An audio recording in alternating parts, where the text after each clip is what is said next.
everyone, I'm Grace Grogan. Paul Cannon and I live and travel throughout the United States and Canada full-time in a motorhome towing a Jeep. We are both photographers and enjoy exploring off-road trails looking for interesting photo spots. If you enjoy watching, we invite you to sign up for a free subscription to our YouTube channel, Rolling Through North America, Travel With Us, so you are notified each time we release a new video.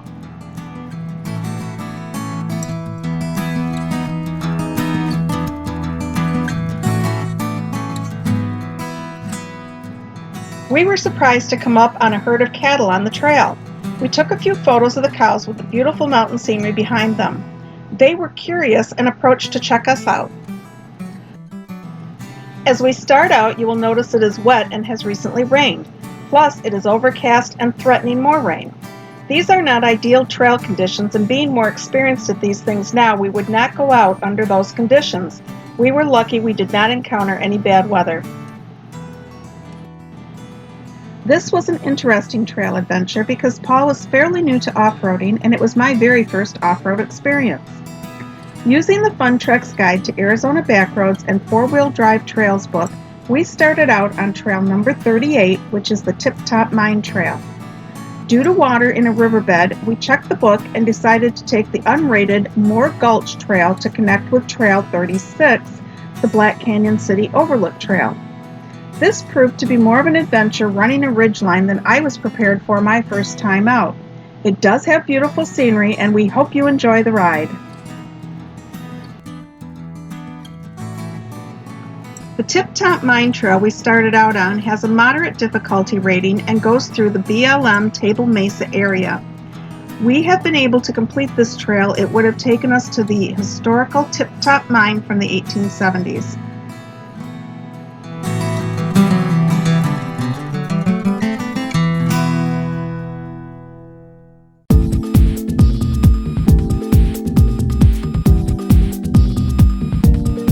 The trees you see growing along the trail are mesquite. There are 40 different varieties of mesquite that grow throughout the world, but there are only 3 that are native to Arizona, and they are found in the Mojave Desert, Chihuahuan, and Sonoran deserts. Mesquite are used by Indians and early settlers for medicinal purposes. The wood is stable and durable and was often used during construction of Spanish missions, homes, fencing, and furniture.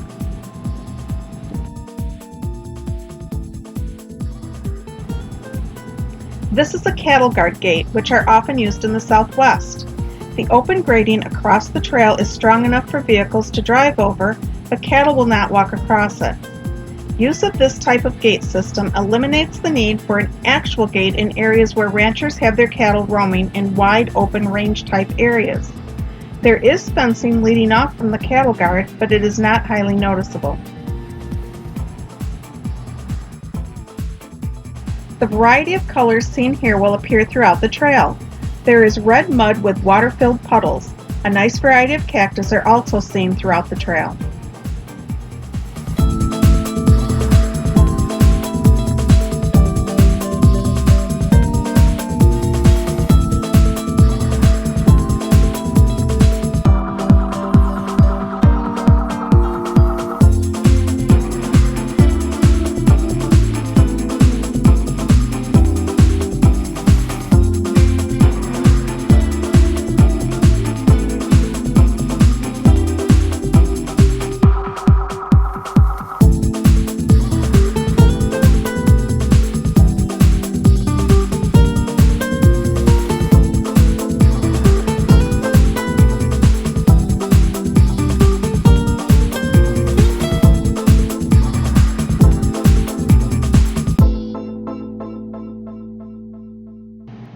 The Agua Fria River is a 120-mile-long intermittent stream, and due to a recent rainfall, it had water flowing in it at a decent current. Because we knew we would need to cross this river again on our return trip, and there is no way of determining if the water flow and height will increase during the time we are gone, we decided to turn around rather than cross.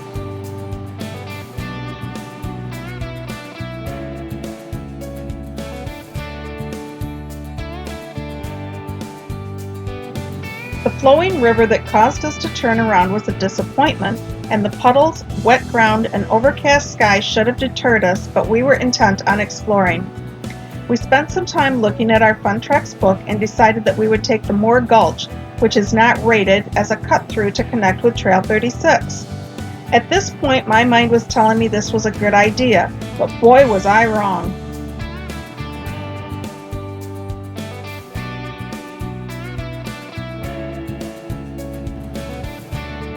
You can see Interstate 17 in the distance.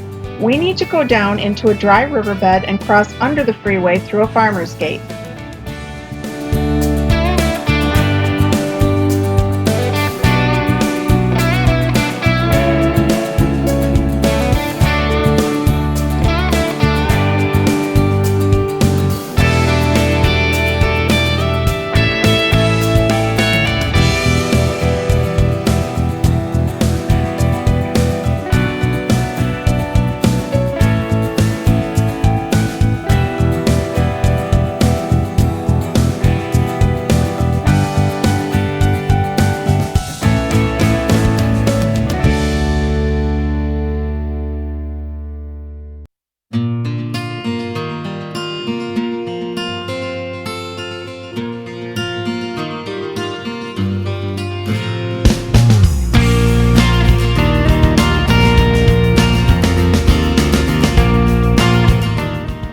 The trail was lengthy between freeway overpasses. The second farmer's gate was damaged and thrown on the ground. A smaller gate had been rigged to keep cattle in, making it tricky to open and close.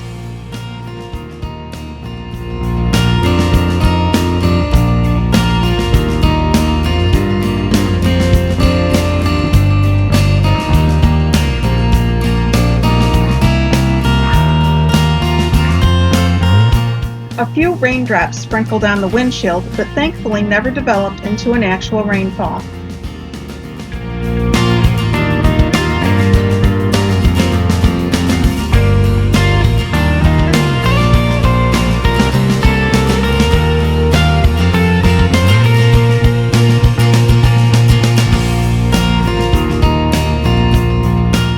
Tracks in the mud ahead show how wet the trail we are driving on is.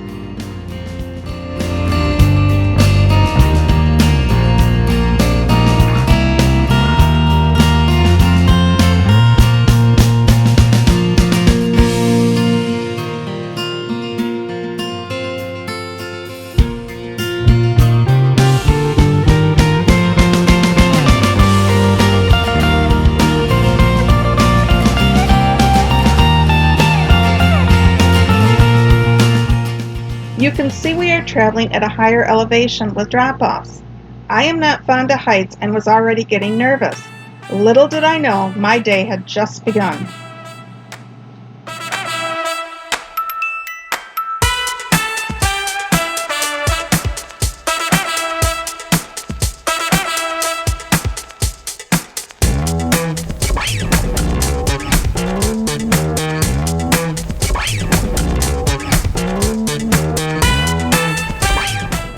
We came to a sign that said to keep left. We later analyzed the maps more closely and realized that the gulch continued straight, but was not charted on our maps, and we have no way of knowing where it went. When we kept left as the sign indicated, the trail kept climbing to a higher elevation. It is a good thing I did not realize how long we would have to drive on a narrow trail along the side of a mountain.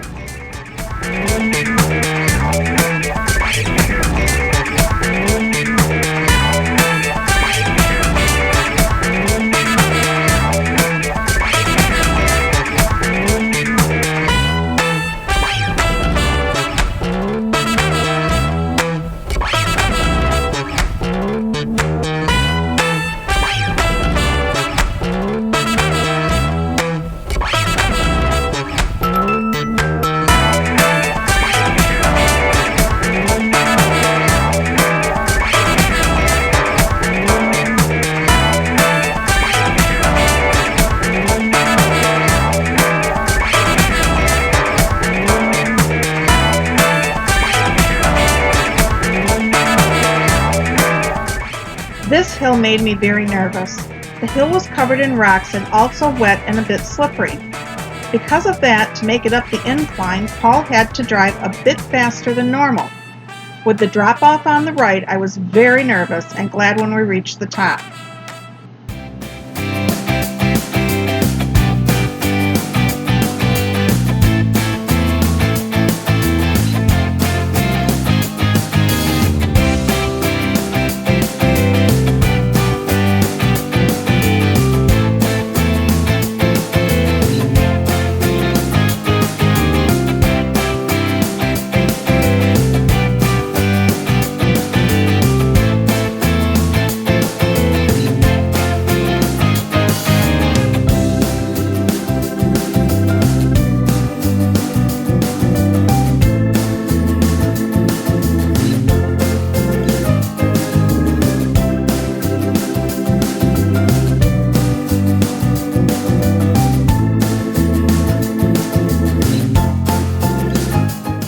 I was so stressed out after climbing that hill that when Paul pulled over and stopped on the plateau, I did a panicked, "What are you doing?"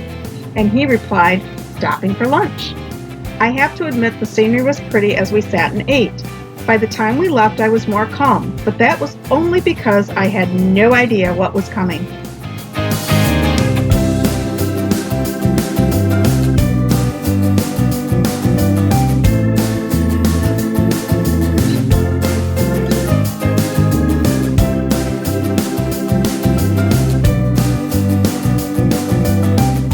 There are horse tracks in the mud on the trail.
Another rough, slippery hill of mud and rocks. I am not happy.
The huge drop-off on Paul's side was making me nervous. He tried to get me to relax by pointing out it was on his side, but if the Jeep goes over, I'm still in it.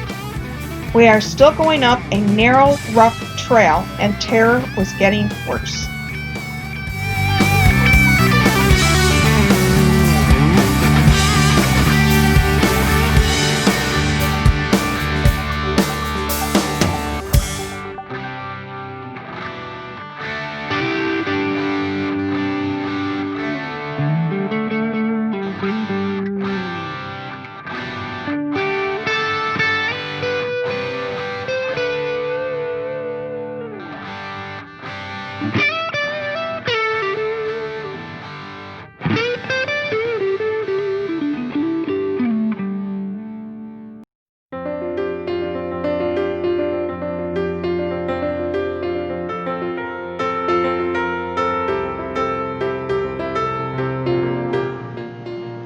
The drop-offs where I couldn't see the bottom had me terrified.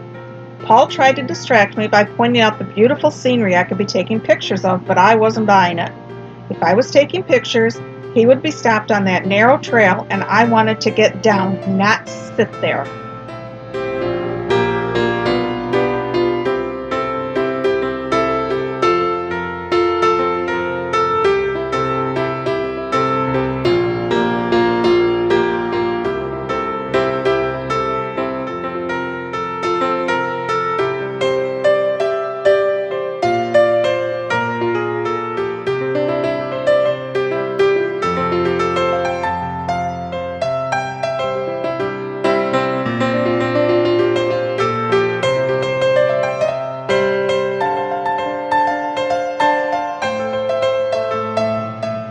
Look below at the cement slab on the left. We will get a closer look at one of these later on the trail. They are about 60 feet by 100 feet and fenced in. What are they for?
We had been driving with drop-offs on my side when we reached this intersection.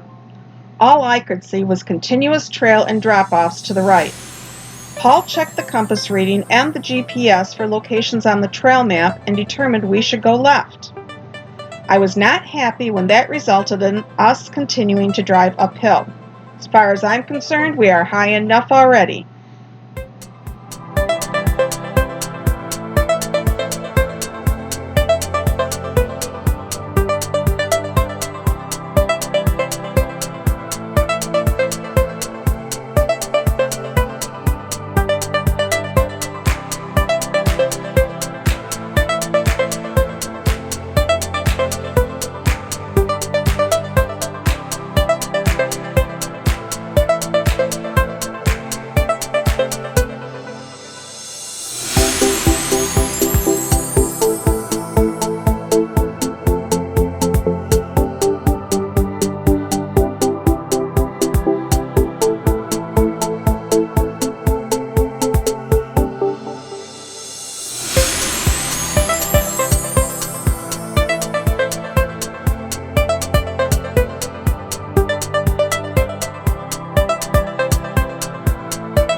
By the time we reached this intersection, I was about as stressed as I could be and ready to fall apart. I figured we were on top of a mountain at 2:45 in the afternoon, lost, and would be stranded up there after dark. Paul calmly showed me navigational points on the land in comparison to the book, that the GPS reading for one of the points on the trail we were headed to wasn't that far away, and that we would be down in plenty of time. I wasn't convinced when we turned left and headed in the direction he assured me was correct. We later realized that this was Dead Man's Corner of trail number 36. That means from this point on we are traveling on the Black Canyon City Overlook Trail, and from the trail's fourth GPS point going back to the start of that trail. In the book, Trail 36 states that when at Dead Man's Corner, the direction we came from drops downhill into Moore Gulch.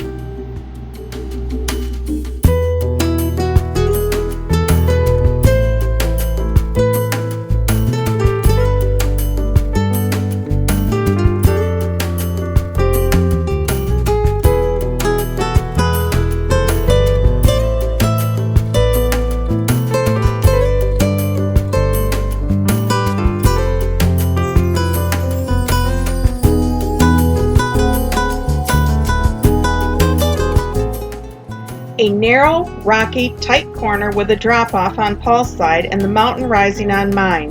Just what I didn't need to see. I remember at some point on the trail asking Paul what would happen if we met another vehicle. His response was that one of us would have to back up. That did nothing positive for my nerves.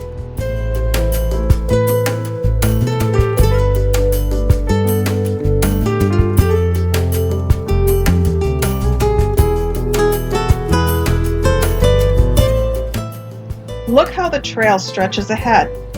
That and the drop-offs on both sides is what my mind was focused on, not the beautiful scenery all around us.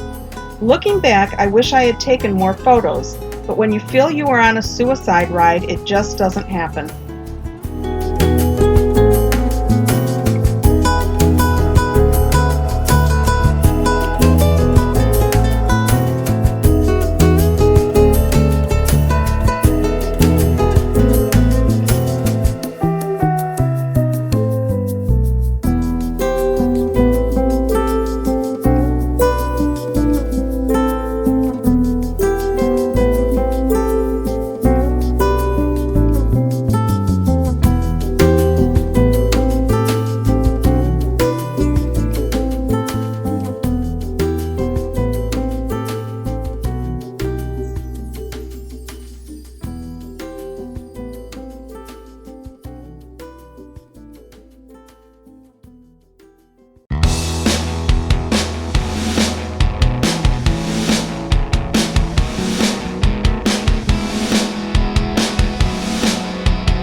There is an area where water coming down the mountain has cut into the ground close to the trail on the right. Every time we came to one of those, I worried about a tire dropping into the hole and causing us to roll over down the mountain, and no one would know we were there.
approaching another concrete pad that is fenced in. There are no buildings around, so it looks bizarre here alongside the trail. The only thing we could think of was maybe the farmer used it to store hay or other feed out on the range and kept it fenced to prevent wildlife from getting into it. I tried to find out what it could be, and the closest thing my research turned up was in the Concrete Handbook of Permanent Farm Construction, published by the Portland Cement Association of Chicago in 1946. The book contained information on feeding floors and yard pavements. It stated that successful cattle and hog men found that a concrete feeding floor or paved lot repays its cost the first year of use. When cattle or hogs are fed on a paved lot, the feed is not lost in mud and savings are large. The book states that the best place to locate the paved lot is where the most efficient feeding arrangements can be made. The recommendation was 30 to 40 square foot of floor per head of cattle. The book recommended building the feeding floor in a covered area. We speculated that the fenced-in cement pads we saw were a modified version of the feeding floor used on the open range to store hay if needed at certain times of the year.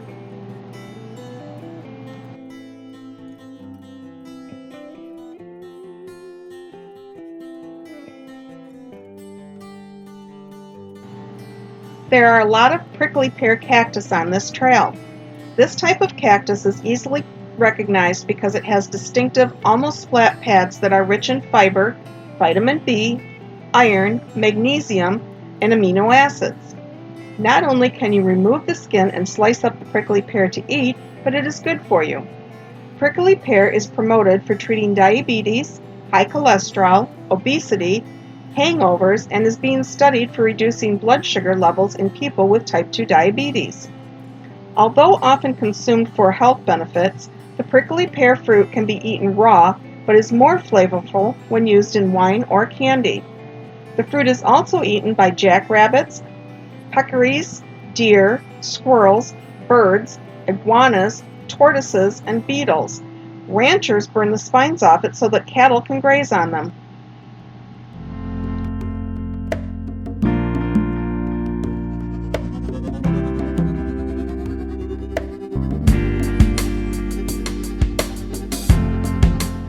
Watch the land on the left. A javelina is going to come from that direction and cross the trail in front of us. The javelina is a medium-sized animal that looks similar to a wild boar. In fact, that is what we thought it was when it crossed in front of us, but we were informed by a local that what we'd actually seen was a javelina.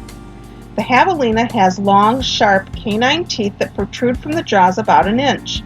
They typically live in groups of 10 or less, but have been known to have herds of up to 55 animals.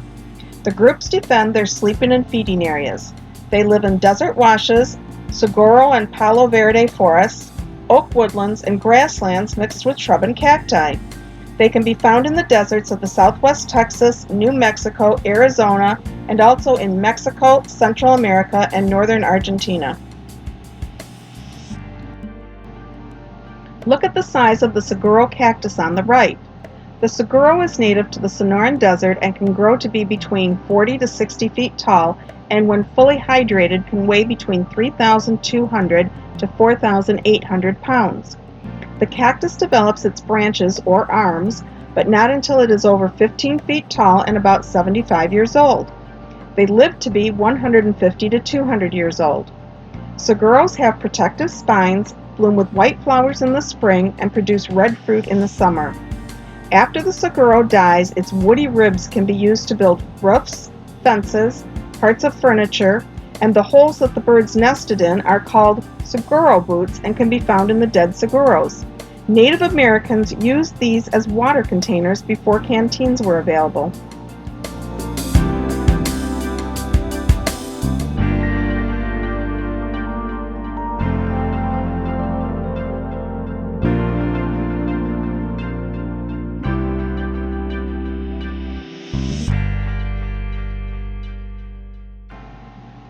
There are drop-offs on both sides. My thought was that if Paul were to accidentally run off the edge of the trail, we would go tumbling down the hill and die. We are obviously driving downhill, but I still didn't feel safe. The scenery from the higher elevations was beautiful, but I would have felt safer if the trail had been wider with guardrails along the edge.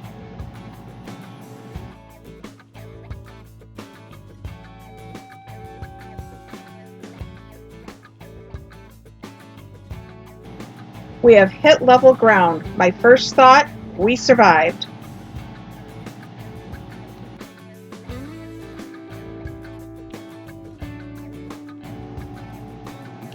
Watch for a lot of jumping cholla in this area, which are the white, fuzzy-looking cactus like the one on the left low to the ground.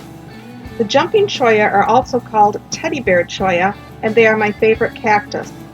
You do have to be very careful when near them because if you brush against one, they will quickly latch onto clothing or skin. Their needles are said to be painful to remove, even though they appear to be soft and furry.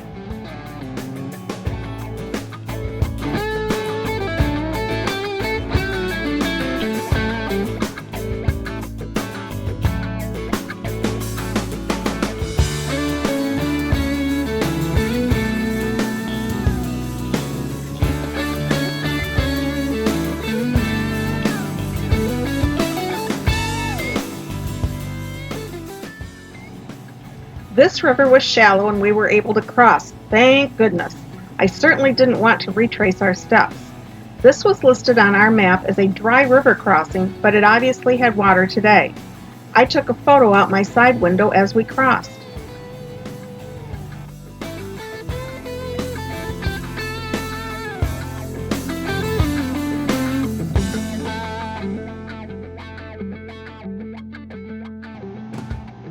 This is a good area to take a closer look at the giant saguaro cactus growing on both sides of the trail.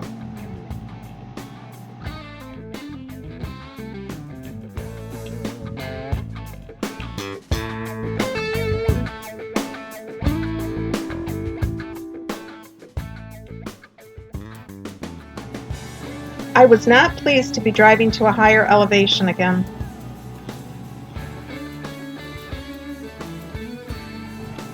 You can see a power line which was shown on the map and indicated what direction we should turn. I still wasn't confident we would get out before dark, but it did look promising.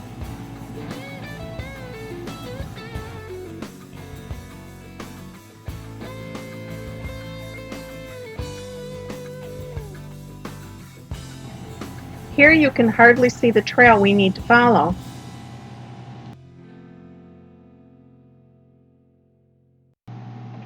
You can see octillo growing. They are an easy to identify desert shrub that has tall cane-like stems that grow from a short trunk. They prefer a habitat that is either rocky and well drained or areas such as slopes, mesas, washes, and desert grasslands. It is estimated that this plant lives 60 to 100 years and could possibly reach 20 feet or more in height.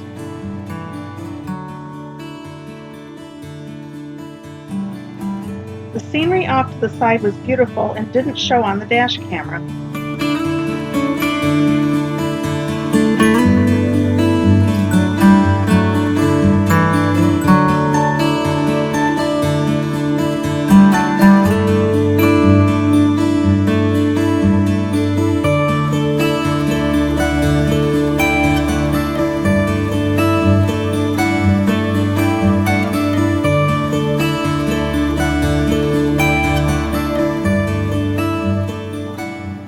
You will see yellow markers along the trail.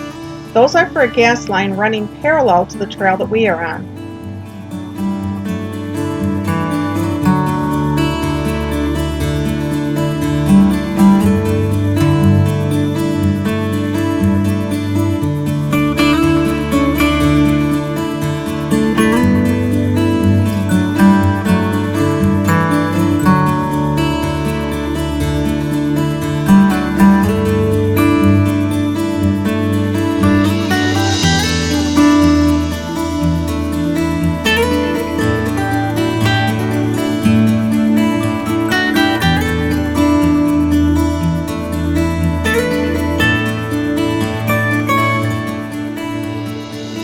We climbed this tall hill on the trail.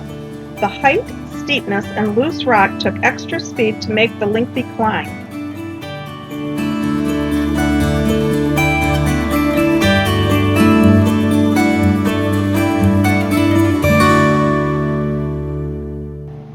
Luckily, Paul always stops to see what is on the other side.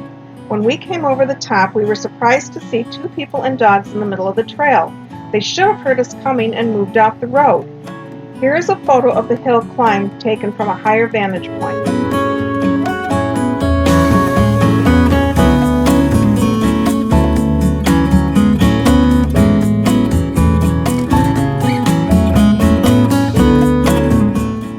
Here you see yellow brittlebush growing on the left side of the trail. This is a common desert shrub in northern Mexico and southwestern United States. The term brittlebush comes from its brittleness in its stems. There is a gum that exudes from the ends of mature stems that is used for chewing. The brittlebush has proven useful for rehabilitating landscapes and in Arizona is used to minimize erosion near highways. Brittlebush stores water, making it easily adaptable to desert life. They are believed to live around 20 years.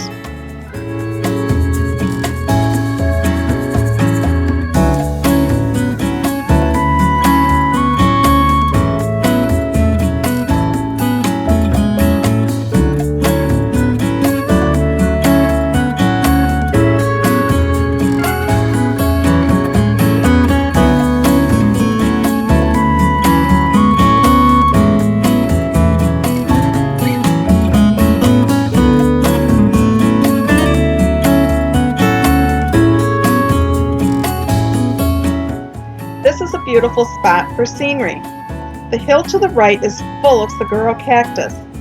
There are bright yellow brittlebush near the trail as we come down the hill, and you can see traffic on I-17 to our left.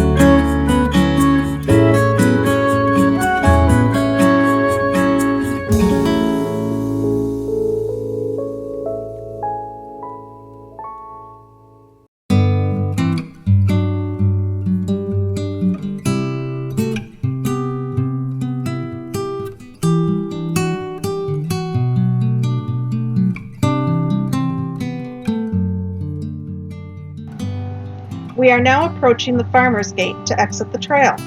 We hope you enjoyed riding with us through the Moore Gulch and along the mountain ridge between Tip Top Mine and Black Canyon City Overlook trails. You probably enjoyed it more than I did that day. I am more comfortable doing trails now, but still don't like high, narrow trails with drop-offs. Many thanks to the Fun Treks off-road books that guide us on our trail adventures. A big thank you from Paul and I for watching. We hope you enjoyed the ride. Leave us your comments and give us a big thumbs up below. Please click that subscribe button so you receive notice each time we publish a new video as we continue rolling through North America because we want you to travel with us.